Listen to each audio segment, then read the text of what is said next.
नमस्ते दोस्तों, tally for business में आपका स्वागत है। इस वीडियो में हम देखेंगे टैली में इंटरेस्ट कैलकुलेशन कैसे वर्क करता है, कैसे एनेबल किया जा सकता है। ओके, सो इंटरेस्ट कैलकुलेशन का फीचर को एनेबल करने के लिए आपको जाना है F11 में। F11 का मतलब है फीचर्स। ओके, यहां पर आपको एक ऑप्शन दिखाई देगा एनेबल इंटरेस्ट कैलकुलेशन, इसको आपको यस कर देना है। अभी हम क्या करेंगे, एक कस्टमर क्रिएट करेंगे या अल्टर करेंगे जिस पे हमको इंटरेस्ट कैलकुलेशन को एक्टिवेट करना है। ओके, सो मैं अल्टर में जाता हूं, यहां पर लेजर, यहां पर एक कस्टमर मैंने क्रिएट किया हुआ है ऑलरेडी, और यहां पर आपको ऑप्शन दिखाई देगा activate interest calculation for this customer, yes और नो। अगर आप सारे कस्टमर के ऊपर करना चाहते हो तो सबके अंदर आप यस कर दीजिए। Okay, so for this customer यहां पर मैंने यस कर दिया है। अब जैसे ही मैं इसको यस करूंगा, पहले तो स्क्रीन कुछ ऐसी दिखाई देगी, छोटी सी।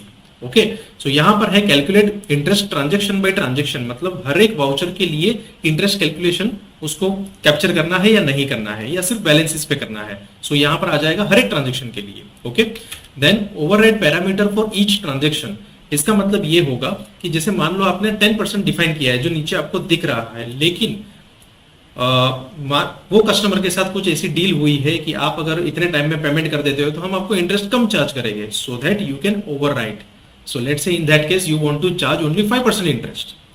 Done, so that is the meaning of override parameter, कि आप मॉडिफाई कर सकते हो केस टू केस बेसिस पे। Then include transaction date for interest calculation for amounts added, yes कर दीजिए, एंड अमाउंट डिडक्टेड को भी यस कर दीजिए। देन रेट, कि ये कस्टमर को स्टैंडर्ड कितना परसेंटेज इंटरेस्ट आपको चार्ज करना है। तो यहां पर 10% ले लिया, कैसे चार्ज करना है, 30 days a month, 365 days a year, calendar month और कैलेंडर ईयर। 365 डे ईयर और कैलेंडर ईयर में फर्क ही आ जाएगा। कुछ साल में डेज कम होते हैं या ज्यादा होते हैं, इन दैट केस आपका जो इंटरेस्ट कैलकुलेशन है वो वेरी होगा। अगर आप 365 कर देते तो वो 365 के हिसाब से कैलकुलेट करना स्टार्ट कर देगा, राइट। सो ये आप इंप्लीमेंट कर, आपके टैली में इंप्लीमेंट करके चेक कर सकते हो कि आपको कैसे फॉलो करना है। देन ऑन ऑल बैलेंसेस या डेबिट ओनली और क्रेडिट ओनली, सो रिकमेंडेड रहता है ऑल बैलेंसेस। ओके, यहां पर अभी F12 में आपको कुछ एडवांस फीचर भी दिखाई देंगे। जैसे आप यहां पर आएंगे, सो यहां पर आपको ऑप्शन दिखाई दे रहा है कि एप्लीकेबिलिटी कैसी होनी चाहिए, ऑलवेज होनी चाहिए, या आपको कुछ ग्रेस डेज देना है। Okay, like past due date 3 दिन के बाद, 5 दिन के बाद, दैट वे। ओके, सो मैं यहां पर ऑलवेज कर देता हूं। देन कैलकुलेट फ्रॉम, कि कब से कैलकुलेट होना स्टार्ट होना चाहिए, डेट ऑफ एप्लीकेबिलिटी से होना चाहिए, या ड्यू डेट से होना चाहिए, या इफेक्टिव डेट ऑफ ट्रांजेक्शन से होना चाहिए। सो आइडियली ड्यू डेट के बाद कैलकुलेट होना स्टार्ट होना चाहिए, राइट। सो हम ड्यू डेट ले लेते हैं। अब आपके केस में इसको इंप्लीमेंट करके चेक कर सकते हैं दूसरे ऑप्शंस को। ओके, सो यहां पर ड्यू डेट ऑफ इनवॉइस ले लिया मैंने। राउंडिंग ऑफ कैसा होना चाहिए, तो नॉर्मल राउंडिंग लिमिट 1 ले लेता हूं मैं, एंड इसको मैं अभी सेव कर देता हूं, कंट्रोल ए। अब हमको क्या करना है, एक बिल बनाना है। ओके, सो अकाउंट वाउचर्स में जाएंगे, F8 के अंदर जाएंगे, और यहाँ पर 1 अप्रैल 2022 को वो पर्टिकुलर कस्टमर पे हम एक इनवॉइस रेस करते हैं। लाइक अगेन आपका और मेरा फेवरेट पार्ले जी, यहाँ पर 100 ले लिया। देन 1500 रुपये का बिल बन रहा है, इस पे CGST और SGST लग रहा है। सो फाइनल बैलेंस जो आ रहा है डेबिट क्रेडिट, डेबिट 1770 आ रहा है। अच्छा, यहाँ पर देखो ये विंडो आ गया। आपको ओवरराइड करना है कि कंटिन्यू करना है, सो कंटिन्यू करना है 10%, और इसको हम सेव कर देते हैं।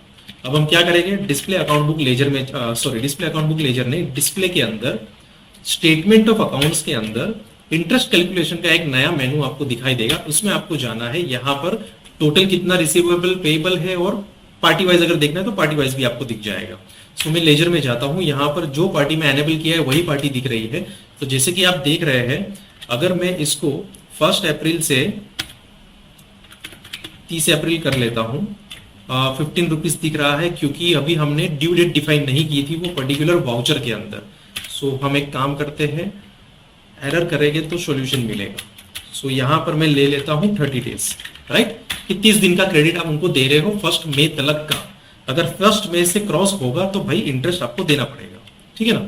सो अभी हम देखेंगे वापस, अगर मैं यहाँ पर 30 अप्रैल तक लेता हूं तो कोई इंटरेस्ट नहीं आ रहा है। अगर जैसे कि मैं इसको लेट्स से 1 मई कर देता हूं तो भी नहीं आ रहा है, एंड अगर मैं इसको 2 मई करूंगा तो इंटरेस्ट कैलकुलेट होना स्टार्ट हो जाएगा, क्योंकि ड्यू डेट के बाद ऑन हो गया है वो।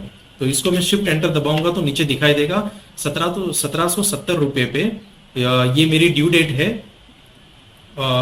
ये ड्यू डेट डिफाइन थी, इस दिन को मैं देख रहा हूं 2 मई को, तो 2 दिन हो गए हैं, due date plus 1 more day हो गया, तो 2 डेज का 10% के हिसाब से 1 रुपीज कैलकुलेट हो गया है।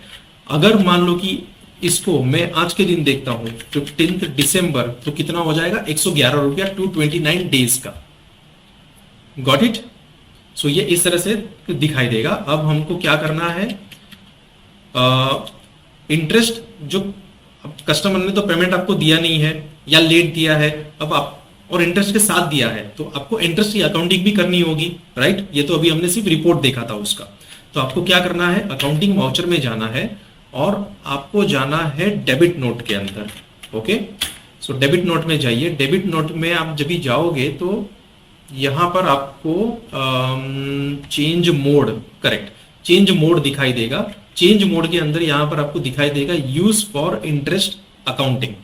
Okay, amount to be treated as a compound interest, yes no depending on your choice. Okay, ये स्क्रीन अभी चेंज हो गई। अब मैं क्या करूंगा, 15 दिसंबर को मैं F2 कर देता हूं। 15 दिसंबर को मैं एंट्री डाल रहा हूं। कस्टमर इंटरेस्ट मुझे दिख रहा है 111 रुपया मुझे दिख रहा है। ओके, यहाँ पर आप ओरिजिनल इनवॉइस नंबर जो था वो मैन्युअली टाइप कर सकते हो कि किसके सामने इंटरेस्ट आपने रिकॉर्ड किया है। देन अब आगे जाना है और 2 में क्या आएगा, इंटरेस्ट इनकम। ये आपका इनडायरेक्ट इनकम का लेजर है, because this is your indirect income, और इसको हमें सेव कर देना है। सो बीइंग इंटरेस्ट रिकॉर्डेड, और सेव कर दिया। अब मैं अगर डिस्प्ले अकाउंट बुक लेजर में जाता हूं और कस्टमर इंटरेस्ट में जाता हूं तो यहां पर मुझे उसका इनवॉइस एंड इंटरेस्ट दोनों दिखाई देगा, मतलब 1881 रुपीज मुझे कस्टमर से लेना है इंक्लूडिंग इंटरेस्ट। डन। सो इस तरह से आप एनेबल कर सकते हो और इंप्लीमेंट कर सकते हो। इंप्लीमेंट के टाइम पे आपको कुछ भी क्वेरी आती है तो आप ये वीडियो के कमेंट बॉक्स में मुझे शेयर कर सकते हैं। आपका कीमती समय निकालकर इस वीडियो को देखने के लिए धन्यवाद।